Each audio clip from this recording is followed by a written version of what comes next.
नमस्कार, शैली संवादमा यहाँहरूलाई स्वागत छ। हामी शैली संवादका लागि शैली चौतारीमा उपस्थित भइसकेका छौँ।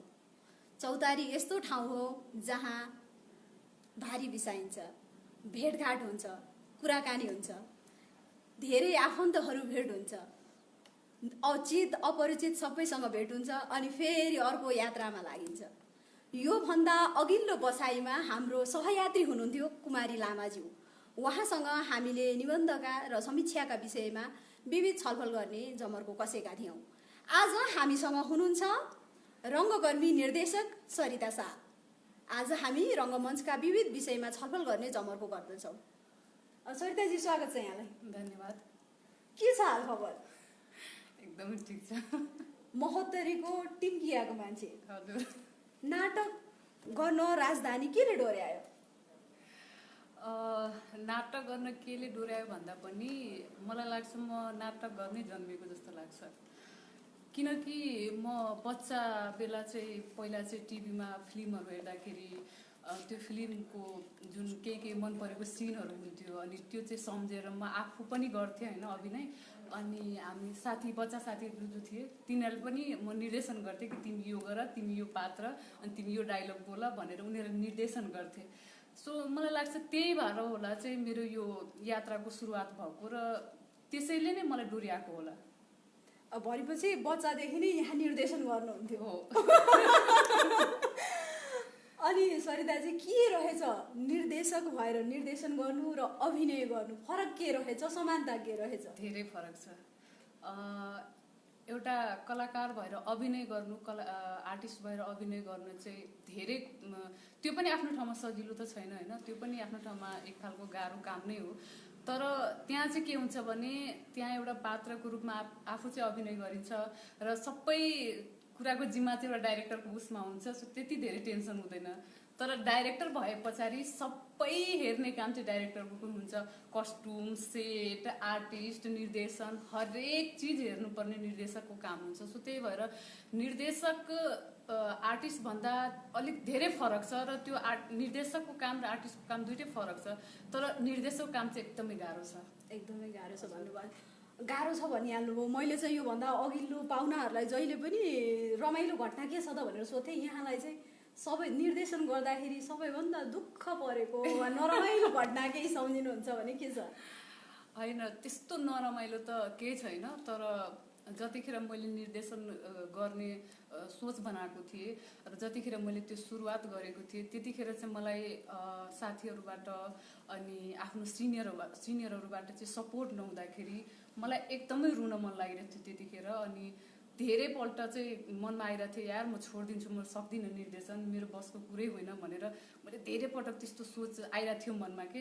अन्त एकदमै नरमाइलो लागिरहेको थियो यार, किन मलाई सपोर्ट गरिरहेको छैन मान्छेहरूले, यस्तो चाहिँ त्यतिखेर चाहिँ एकदमै नरमाइलो लागिरहेको थियो मलाई। त्यही नै हो। पहिलो नाटक निर्देशन गर्दाखेरि चाहिँ यहाँलाई नराम्रो वा नरमाइलो लागिरहेको थियो भनेर भन्नुभयो। नाटक गर्न गाह्रै छ होइन? धेरै गाह्रो छ। नाटक खेल्न चाहिँ अहिले चाहिँ अब धेरै समय बितिसक्यो अभिनयमा लागेको। अनि धेरै गर्दाखेरि चाहिँ अहिले चाहिँ अलिअलि कुरा बुझ्न थालेपछि चाहिँ अलिक सजिलो भएको छ। तर निर्देशन चाहिँ अहिले पनि सजिलो लाग्दैन मलाई, अहिले पनि त्यस्तै गाह्रो लाग्छ। त्यस्तै गाह्रो छ। अब मधेसतिर जाउँ है। स्वागत छ तपाईँहरूलाई मधेसतिर। म पनि मधेसी हुँ है। मधेसबाट यहाँ आउनुभयो होइन?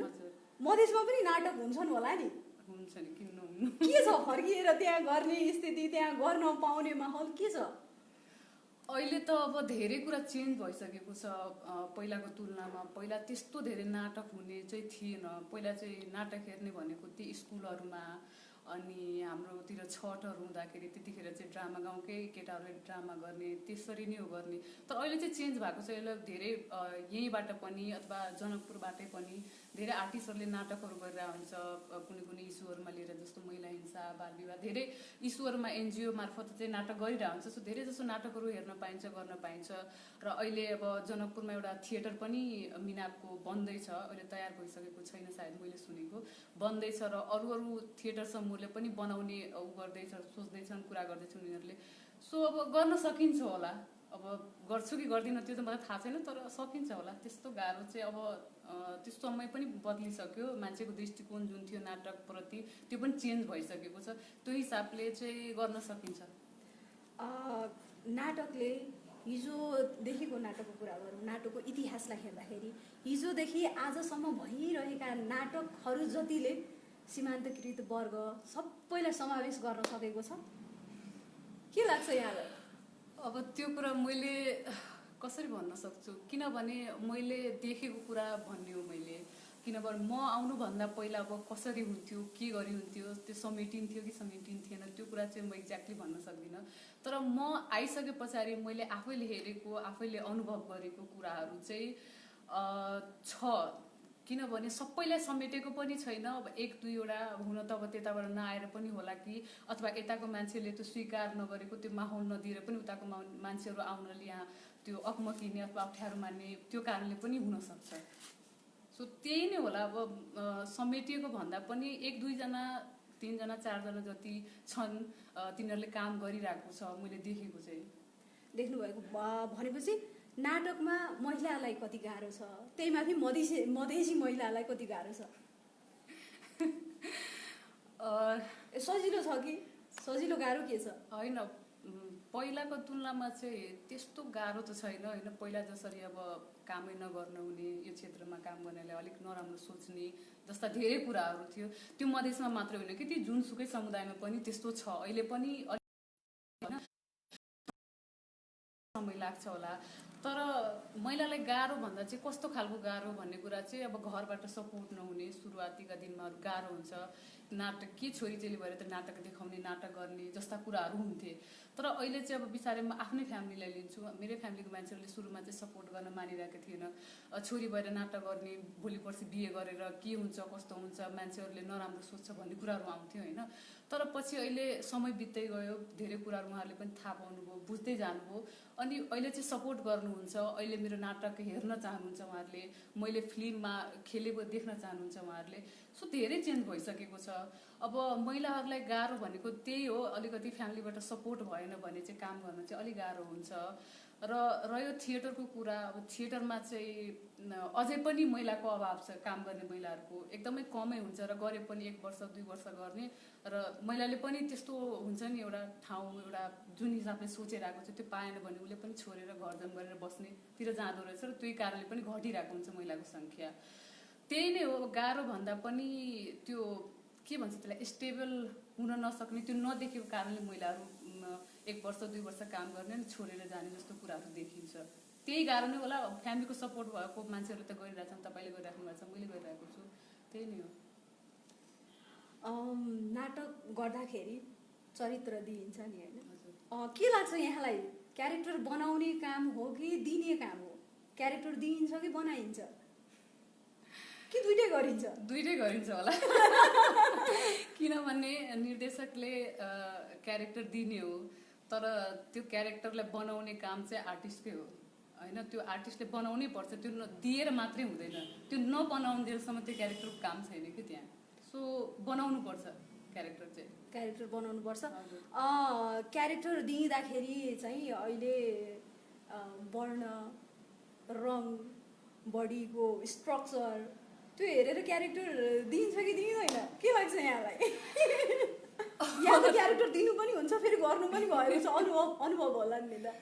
यस्तो हुन्छ कि जस्तो अब म तराई मुलको मान्छे होइन, अनि प्रायः जसो नाटकहरू हुँदाखेरि चाहिँ अब साथीभाइहरू हुन्छ नि यसो जिस्किँदै, ल तिमीहरूले नाटक गर्दा मलाई सम्झिनु, मलाई बोलाउनु, अथवा यस्तो भनिन्छ, अथवा आफ्नो सिनियरलाई पनि मलाई पनि सम्झिनु, मलाई पनि काम भन्नु। अनि ठिकै छ, त्यो तराईकोतिरको के अरे क्यारेक्टर भयो भने भन्छु नि, भन्दाखेरि यस्तो नरमाइलो लाग्छ नि त्यतिखेर यार। मलाई किन पहिलेदेखि त्यो हुन्छ नि एउटै त्यो पहिल्यैदेखि सोचेर राखेँ कि म त्यसमा मात्रै फिट हुन्छु भनेर, त्यतिखेर चाहिँ कस्तो अर्कै त्यो हुन्छ नि नरमाइलो लाग्ने। अनि कस्तो थिएटरमा भनेको पढे लेखेको धेरै बुझेको मान्छेहरू हुन्छ, अनि त्यो मान्छेको मुखबाट त्यस्तो कुरा सुन्दा चाहिँ कस्तो अलिक नरमाइलो लाग्छ कि। अनि त्यही नै हो, त्यतिखेर चाहिँ आफूले कस्तो भेदभाव गरेको हो कि कस्तो आफूलाई त्यो उतातिरको मात्रै गर्न सक्ने सोचेको हो कि गर्नै सक्दैन यताको क्यारेक्टर सोचेको हो कि जस्तो त्यतिखेर चाहिँ त्यस्तो महसुस हुन्छ। भनाइको आशय के बुझियो भने अहिले पनि रूप रङ वर्ण शरीरको स्ट्रक्चर हेरेर क्यारेक्टर दिइन्छ जुन चाहिँ चित्त बुझ्दो छैन भन्नुभयो यहाँले। अनि यहाँको भोगाइका कुरा पनि गर्नुभयो। कुनै त्यस्तो इन्सिडेन्ट छ यो क्यारेक्टर गर भन्दाखेरि झन् रिस उठेर नगरेको? त्यस्तै त छैन, तर एकचोटि चाहिँ मलाई अलिक नरमाइलो लागेको कुरा के थियो भने एउटा नाटक गरेको थिएँ अनि त्यतिखेर चाहिँ के थियो भने त्यो क्यारेक्टर चाहिँ खास यताको थियो थर चाहिँ। अनि पछि मैले गर्ने भयो त्यो क्यारेक्टर अनि त्यसको नाम चेन्ज त्यो थर चेन्ज गरेँ के। अनि मलाई यस्तो नरमाइलो लाग्यो त्यतिखेर किन गरेको होला, किन त्यो क्यारेक्टरलाई भुजेल के अरे भुजेलबाट मण्डल बनाएको, किन भुजेलै रहेन त्यो क्यारेक्टर। त्यतिखेर चाहिँ मलाई एकदमै त्यो कुरा अहिले पनि मलाई फिल भइरहेको हुन्छ किन त्यस्तो गरेको होला जस्तो भइरहेको छ। तर जे मण्डलले भए पनि त्यो क्यारेक्टर चाहिँ मैले राम्रो गरेँ, त्यसमै खुसी छु म। मैले किन पनि जोडेको यो कुरा भन्दाखेरि मैले यहाँको आर्टिकल पढेको थिएँ अनि जसमा चाहिँ यो कुरा एकदम स्ट्रङली उठाउनु भएको थियो यहाँले। अनि भन्नुभएको थियो कलाकारलाई कलाको आधारमा उसले गर्ने प्रेजेन्टेसनको आधारमा क्यारेक्टर दियोस्, न कि रूप वर्ण शरीर यसको आधारमा नदियोस्, म चाहिँ त्यो हेर्न चाहन्छु भनेर यहाँले लेख्नु भएको थियो, एकदम स्ट्रङली व्यक्त गर्नुभएको थियो।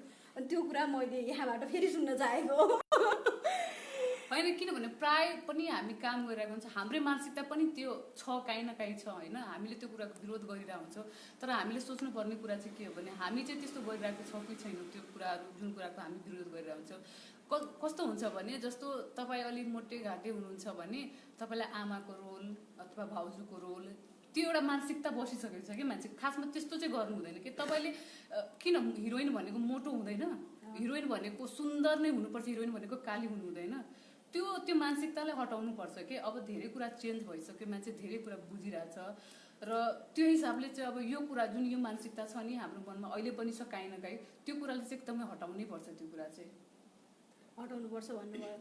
नाटकमा टिकिराख्न कति गाह्रो रहेछ सरिताजी? लामै भयो यात्रा के रहेछ? नाटकै गरेर खान त एकदमै गाह्रो छ हेर्नु। अब नाटक सँगसँगै जोडिएका कुराहरू गर्दै गयो भने चाहिँ अब त्यही हो, आफूलाई मन लागेको कुरा छोड्न गाह्रो हुन्छ, मन परेको काम हो त्यो छोड्नै अलिक सकिँदैन। सो त्यो भएर हामी अरू काम केही गरेर आफ्नो जीवन चाहिँ चलाइरहेको हुन्छौँ, तर नाटकै गरेर चाहिँ गाह्रो छ, अहिले पनि गाह्रो छ। के लाग्छ यहाँलाई नाटकै गरेर चाहिँ बाँच्न सकिने वातावरण चाहिँ यो भयो भने हुन्छ कि भन्ने केही लागेको छ यसो यत्रो वर्षको अध्ययनमा? अब यी कुरामा सुधार भयो भने चाहिँ नाटकबाट बाँच्न सकिने हुन्थ्यो कि भन्ने केही गर्नु? सुधार भनेको त के भन्नु, अडियन्स हाम्रो लागि अडियन्स आयो भने मात्रै हामी बाँच्ने भनेको त्यही भएर हाम्रो त अरू कुनै उपाय छैन। हामी त्यस्तो अलिक हुन्छ नि अरू देशहरूमा थिएटरलाई पुरै सरकारको तर्फबाट हेर्ने सहयोग गर्ने कुराहरू छन्, तर हाम्रो त यहाँ छैन। हामीले जे गर्ने आफैले गर्ने हो। सो हाम्रो लागि त हामीलाई बचाउने भनेको अडियन्स नै हो, अरू कुनै उपाय देख्दिनँ म।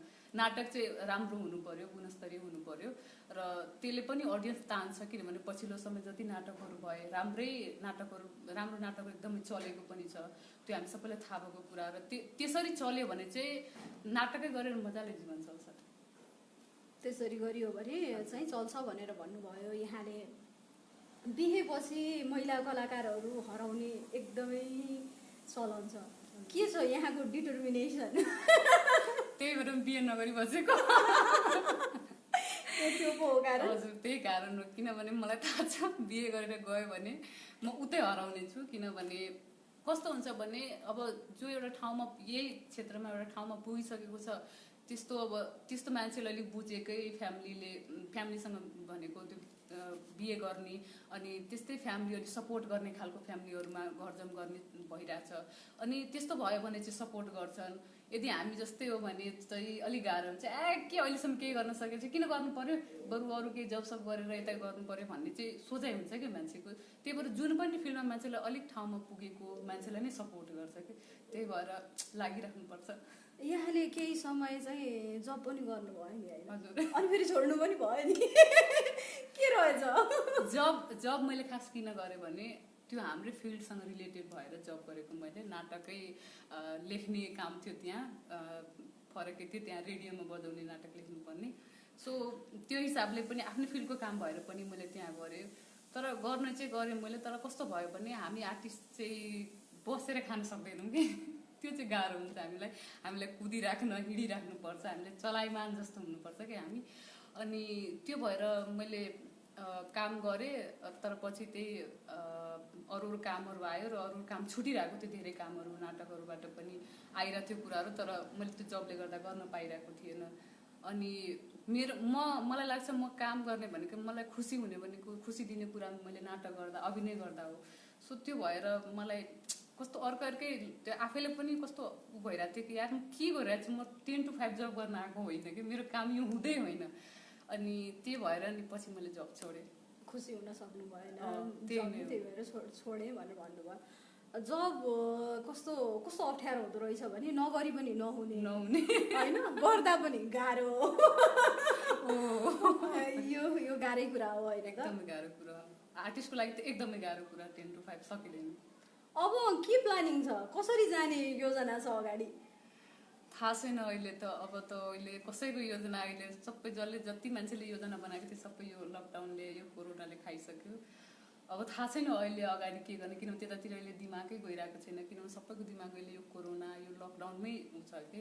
अनि अब पहिला त यही नै हो कि कहिले अवस्था सामान्य होला र हामी केही अगाडि सोचौँला भन्ने नै छ। अहिले त त्यस्तो केही योजनाहरू गरिएको छैन। लकडाउनको, कोरोनाको कुरा गरिहाल्यो, कस्तो रह्यो यहाँको लकडाउन? के गरेर बिताउनु भयो? गाउँमा थिएँ म। गाउँमा हुँदाखेरि चाहिँ सुरुको दिनमा त सबै दिदी पनि एक ठाउँ थियो, घरमा थियौँ। अनि रमाइलो भइरहेको थियो। 1 महिना जति त यो सासखेल गर्दै बित्यो, खासै त्यस्तो केही भएन। अनि पछि चाहिँ अलिक गाह्रो हुन थाल्यो कि ला अब चाहिँ के, अब काम छैन कि त्यहाँ घरमा के गरेर बस्ने त। अब किताब पढौँ भने किताब पनि छैन, केही छैन कि। अनि एकदमै दिक्क लागिरहेको थियो। अनि त्यस पछाडि त्यो टिभीमा पनि जतिखेर त्यो कोरोनाको न्युज सुन्दा पनि वाक्क लाग्ने कि। अनि यसो बाहिरतिर हाम्रो पसल पनि छ गाउँमा, अनि पसलमा एकछिन यसो बस्दाखेरि उताबाट कैया बिहा गरेको, उताबाट कैया बिहा गरेको, जसले पनि त्यही सोधेर हैरान पुरा एकदम टाउको दुखाउने कि। त्यो मान्छेहरू सोधेर हैरान बनाउने, हे म किन यहाँ पसलमा आएर बसेको यार भनेर फेरि भित्र जान्थेँ। अनि त्यो एकदमै दिक्क लागिरहेको थियो कि त्यतिखेर। अनि पुरै त्यही कुराहरू गऱ्यो। अनि त्यस पछाडि यार यसरी हुँदैन, केही न केही त गर्नुपर्छ।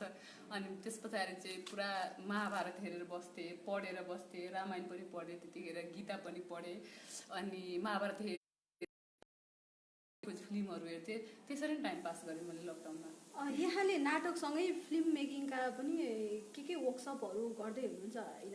कतिको फाइदाजनक हुने रहेछ, कति चाहिँ तपाईँलाई यसले आफ्नो एबिलिटी बढाउने कुराहरू गरिरहेको छ? यस्तो छ कि नाटक भनेको हामीले एक ठाउँ देखाउने कुरा हो, हामीले एक ठाउँ मञ्चन गर्छौँ र मान्छेहरू आएर हेर्ने हो। अनि फिल्म भनेको मैले लास्ट टाइम एउटा सर्ट फिल्म बनाएको थिएँ, फगुनिया भन्ने, एकदमै राम्रो थियो, मैथिली फिल्म बनाएको थिएँ। अनि त्यो फिल्म चाहिँ किन बनाउन मन लागेको भन्दाखेरि फिल्म बनाए पछाडि भिजुअल भए पछाडि त्यो भिजुअल हामीले जहाँ पनि जसलाई पनि देखाउन सक्छौँ। भिजुअलको एउटा त्यो एकदमै राम्रो हो। सो त्यो भएर पनि मेरो दिमाग त्यतातिर गयो। किनभने मैले मेरो गाउँघरमा जाँदाखेरि के गर्छस् भन्दाखेरि नाटक गर्छु, खोइ देखान भिडियो भन्छन् कि देखाउने भिडियो हुँदैन कस्तो केही गर्दैन। किनभने मान्छेको लागि भनेको टिभीमा काम गर्ने मान्छे मात्रै आर्टिस्ट हो कि, नभए त थिएटरमा तपाईँ खत्रै कलाकार भने तपाईँले पूजा गर्ने पनि तपाईँको भ्यालु नै हुँदैन किनभने त्यहाँको मान्छेहरूको उनीहरूले बुझेकै छैन बिचरा थिएटर भनेको के हो, नाटक भनेको के, त्यस्तो धेरै बुझेकै छैन उनीहरूले। सो त्यही हिसाबले उनीहरूले भन्नु पनि स्वाभाविक हो।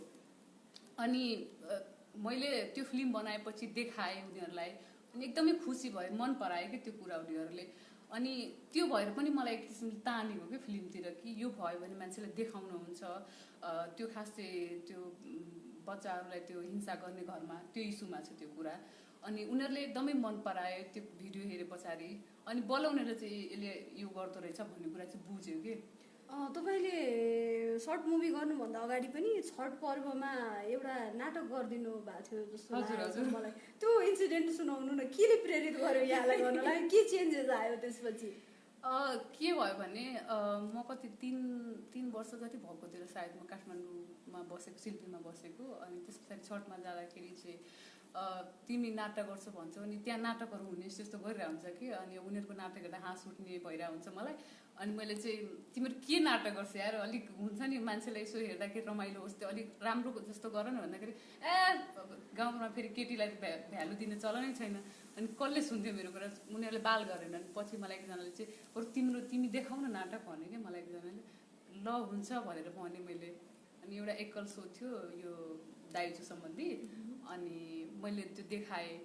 त्यो देखाउँदाखेरि एकल नाटक थियो, देखाएँ मैले। त्यो देखाउँदाखेरि चाहिँ भनेको मैले सोचेकी थिएँ नि मान्छेले मलाई यो रूपमा लिन्छ भन्ने कुरा, उनीहरूले एकदमै मन पराएर पछि त्यो नाटक हेरिसके पछाडि अब सबैजना हेरिरहेको हुन्थ्यो, त्यत्रो धेरै मान्छे थियो। अनि उनीहरूले कुरा गरिरहेको थियो कि के अरे दाइजो लिनु हुँदैन, सरिताले नाटकमा देखाएको थियो नि यस्तो यस्तो देखिस्, त्यहाँ कसरी जलाएर मारिदियो नि यस्तो यस्तो भनेर तिनीहरू त्यो रियलाइज गरेको। त्यो मलाई एकदमै खुसी लाग्यो कि मैले सोचेको थिएँ नि यिनीहरूले त्यहाँसम्म सोध्छ भन्ने कुरा त्यो मेरो नाटक देखे पछाडि। अनि त्यो कुराकानी गर्थेँ। अनि पछि उनीहरूले पछि पनि नाटक हेरिसके पछाडि पनि एकदमै खुसी भए, कोही रोए पनि त्यो नाटक हेरेर। अनि जो चाहिँ बधाई दिए। अनि मलाई चाहिँ एकदमै राम्रो कुरा देखायो तिमीले, त्यो हामीले चाहिँ एकदमै फिल गरिरहेको छौँ, त्यो कुरा चाहिँ गर्नु हुँदैन भन्ने कुरा उनीहरूले त्यति सोचे। त्यो नै मेरो लागि एकदमै ठुलो कुरा भयो कि एकदमै रमाइलो भयो त्यतिखेर मैले त्यो नाटक देखाउँदा। आफूलाई चाहिँ एकदमै हुन्छ नि। अनि मान्छेहरूले त्यस पछाडि चाहिँ नाटक भनेको नराम्रो होइन, राम्रो कुरा, यसले मान्छेको त्यो सोचाइलाई चेन्ज गर्छ भन्ने कुराहरू चाहिँ त्यहाँबाट चाहिँ उनीहरूले मलाई एकदमै पोजिटिभ लिने। अनि मेरो काम चाहिँ हेर्न खोजिरहेको छ कि अहिले चाहिँ के गरिरहेको छौ, देखाउनु तिम्रो कामहरू, त्यस्तो भएको छ कि चेन्ज अहिले चाहिँ।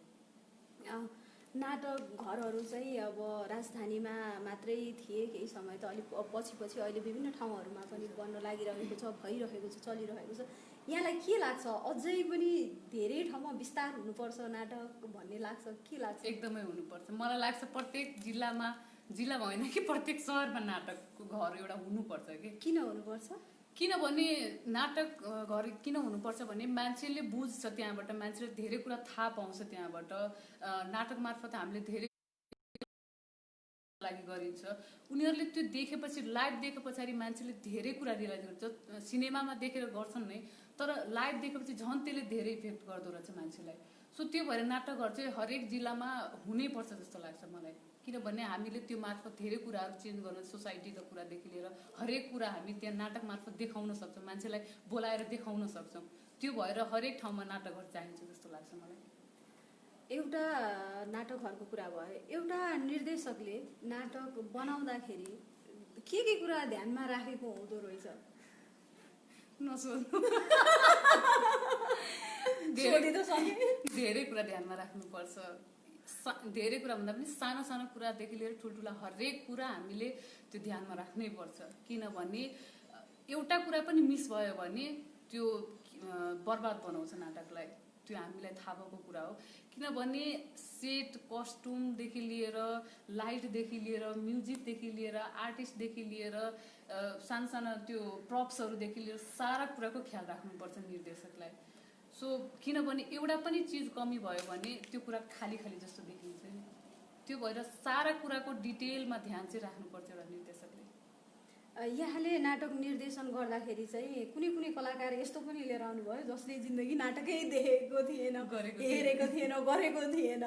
उहाँहरूले नाटक गरिसकेपछि के पाउनुभयो? अहिले कहाँ हुनुहुन्छ? गरिरहेको छन्। मैले जति नयाँ मान्छेहरूलाई ल्याएँ नाटकमा, सबैजनाले आफ्नो ठाउँमा फरक तरिकाले तर काम गरिराख्नु भएको छ। कोही सर्ट फिल्महरू बनाउँदैछन्, कोही एज अ आर्टिस्ट भएर खेलिरहेको छन्, कोही आर्टिस्ट भएर अझै काम गरिरहेको छन्, कोही थिएटरलाई चलाइरहेको छन्। सबैजनाले काम गरिराख्नु भएको छ। किनभने पहिला नयाँमा ल्याउँदाखेरि सुरुमा सायद धेरै कुरा बुझ्नु भएको थिएन, तर काम गर्दै जाँदा उहाँहरूले धेरै कुरा बुझ्दै गए पछाडि त्यो कुराप्रति चाहिँ मलाई लाग्छ एकदमै पोजिटिभ भएर नै अहिले चाहिँ उनीहरू काम गरेर बसिरहेछन् जस्तो लाग्छ मलाई चाहिँ। सरिताले भन्नुभयो, सरिताले लिएर आएका नयाँ आर्टिस्ट मध्ये म पनि पर्छु। मैले सरिताले निर्देशन गर्नुभएको लु नाटक मार्फत नै चाहिँ मेरो पहिलो नाटक त्यो थियो। मेरो नाटक यात्रा सुरु भएकै त्यहीँबाट हो। त्यसैले म नयनराज दाइलाई र सरितालाई चाहिँ दुवैजनालाई लकी हुन् मेरो लागि भनेर भन्छु। केही काम गर्नु पर्यो भने म नयनराज दाइलाई र सरितालाई सम्झिरहेको नै हुन्छु। यो हाम्रो अर्को कुरा। यतिन्जेलसम्म नाटक गरियो, के रहेछ नाटक? जिन्दगी हो, हामीले बुझेको जिन्दगी नै हो। किनभने हामी बाँचिरहेको हुन्छौँ अनि यहाँ आएर पनि बाँच्ने नै हो। फरकै थियो कि यहाँ फरक फरक चरित्र हुन्छ, हामीलाई दिएको हुन्छ, हामीले त्यो चरित्र बाँच्ने हो स्टेजमा आएर, त्यही नै हो जस्तो लाग्छ। नाटक भनेको जिन्दगी चाहिँ के हो त अरे? नाटक है। सरिताजी, अब मैले लगभग सबै कुरा सोधेँ जस्तो नै लाग्छ। महिलाका चुनौतीहरू पनि आए, हाम्रो समावेशीका कुराहरू पनि आए। अब चाहिँ यहाँले गर्ने नाटक कस्तो होला भनेर मलाई एकदमै इच्छा छ कि केही छ प्लानिङ नाटक गरिहाल्ने? अहिले तत्कालै चाहिँ प्लानिङ चाहिँ गरिएको छैन। अब एउटा नाटक चाहिँ लेखेर राखेको छु। अब थाहा छैन त्यो कहिले गर्ने भनेर त्यस्तो केही सोचेको छैन, किनभने अब त्यो अडियन्स नआएर हाम्रो नाटक कामै छैन। सो लेखेर चाहिँ राखेको छु, तर अब कहिले गर्ने, कहिलेबाट सुरुवात गर्ने त्यो चाहिँ अहिले दिमागमा केही आएको छैन। मेरो प्लान चाहिँ खासमा दसैँ पछाडि चाहिँ रिहर्सल स्टार्ट गर्ने भन्ने थियो, तर अहिले अवस्था यस्तो झन् भयावह हुँदैछ। सो त्यो भएर अझै पनि अब पछाडि सार्नु पर्ला जस्तो लागिरहेछ मलाई चाहिँ।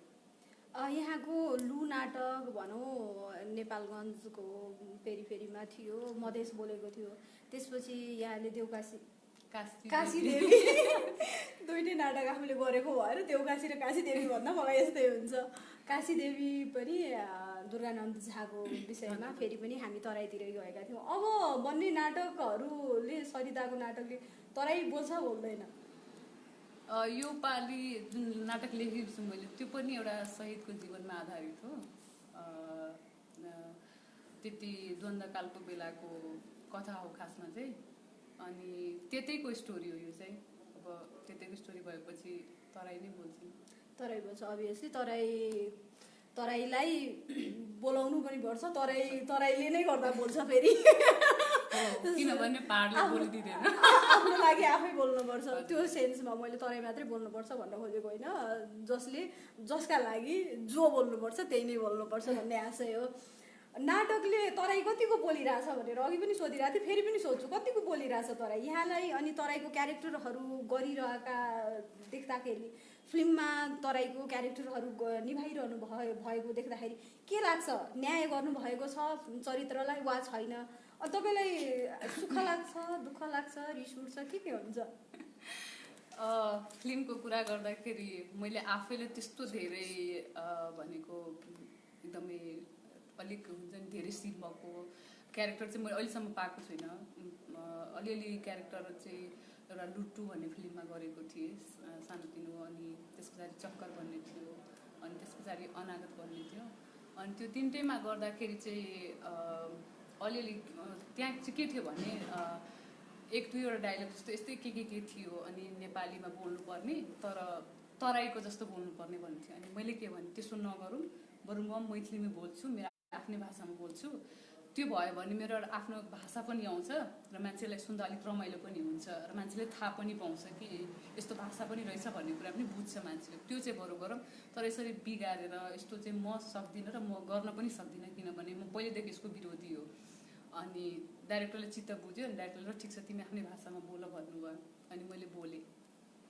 अनि अर्को एउटा चक्करमा चाहिँ काम गर्दाखेरि त्यहाँ चाहिँ छेत्रीको कास्टको रोल थियो, अनि त्यसमा चाहिँ त्यस्तो केही आएन। खुसी भयो कि फर्स्ट टाइम कुनै मान्छेले त्यसरी एउटा क्यारेक्टर दिनुभएको त्यो डाइरेक्टरले। अनि त्यो चित्त बुझ्यो आफूलाई कि त्यसरी हुन्छ नि, उत्तिको सोचेर पहिलेदेखि राखेर सोचेर राख्ने अनि यो क्यारेक्टरलाई दिने भनेर त्यो चाहिँ केही गरिएन। त्यसमा मलाई एकदमै खुसी लाग्यो र आफूलाई न्याय गरेको जस्तो पनि फिल भयो। सानै रोल थियो तर आफूलाई न्याय गरेको जस्तो फिल भयो। अब कस्तो भयो थाहा छैन, मैले फिल्म हेरेकै छैन अहिलेसम्म। अनि अर्को अनागत गर्दा पनि त्यही भयो, मलाई पनि त्यहाँ फ्रिडम दियो कि होइन तिमी आफ्नै भाषामा बोल, बिगारेर बोल्नु पर्दैन भने खुसी लाग्यो। त्यस्तो बुझ्ने मान्छेले त्यसरी काम गरिरहेको हुन्छ, किनभने मेरो चिजको ब्युटी छ नि त, आफ्नै ब्युटी छ नि त। त्यसलाई बिगार्यौँ भने न त म खुसी हुन्छु, न त मेरोतिरको हेर्ने मान्छेले, यताको मान्छेलाई भले रमाइलो होला तर मेरोतिर हेर्ने मान्छेलाई जसरी मलाई अरूले त्यसरी बिगारेर बोल्दा चित्त दुख्छ त्यसरी अरूलाई पनि चित्त दुख्छ। सो त्यो कुराको म पहिलेदेखि विरोधी हो र म त्यसरी गर्दा पनि गर्दिनँ। एउटा एड जस्तोमा पनि काम गरेको थिएँ, दुर्बु सुन्तलीसँग थियो, त्यो के एड मलाई ठ्याक्कै याद आएन, गरेको थिएँ। अनि जो डाइरेक्टर हुनुहुन्थ्यो उहाँले मलाई त्यस्तै सरिताजी अलिक तराईतिर जस्तो गरी बोल्नु न भनेर भन्नुभयो कि। अनि म तराईतिरको मान्छे म यसरी नै बोल्छु। अब तपाईँ मलाई भन्नुहोस् म कसरी बोल्नु, म यसरी नै बोल्ने, मलाई राख्नु छ भने राख्नु, सुटिङमै भनेको राख्नु छ भने राख्नुहोस्, होइन भने म सक्दिनँ योभन्दा। अनि मलाई रिसाएको देखे जस्तो लाग्यो कि के भयो थाहा छैन, होइन ठिक छ गर्नु गर्नु भन्नु। अनि त्यस पछाडि मैले गरेँ, अनि केही भन्नु भएन। त्यस पछाडि म सायद त्यो भएर पनि कामको लागि मान्छेहरूले अलिक कमै बोलाउँछन्, सायद त्यो कारण भएर पनि होला, किनभने म भाषा बिगारेर बोल्दिनँ, म आफ्नो ठाउँको त्यो मजाक बनाएर म काम गर्दिनँ। त्यो भएर पनि मान्छेहरूले मलाई आजकल भन्दा पनि सुरुदेखि नै कमै बोलाउँछन्। रेडियो नाटकमा पनि बोलाउँदाखेरि यार तिम्रो त टोनै गइसक्यो, यार तिम्रो टोनै बिग्रिसक्यो। के मै बोलिरहेको, अनि कसरी टोन बिग्रियो कसरी टोन गयो मलाई थाहा छैन, तर म आएदेखि नै म यसरी नै बोलिरहेको छु। तपाईँले पहिलाको पनि सुन्नु, अहिलेको पनि सुन्नु, म पहिलादेखि यस्तै बोलिरहेको। अब तपाईँहरूको सोचाइमा के भएको मलाई थाहा छैन। सो त्यो भएर रेडियो नाटकमा पनि अहिले त एकदमै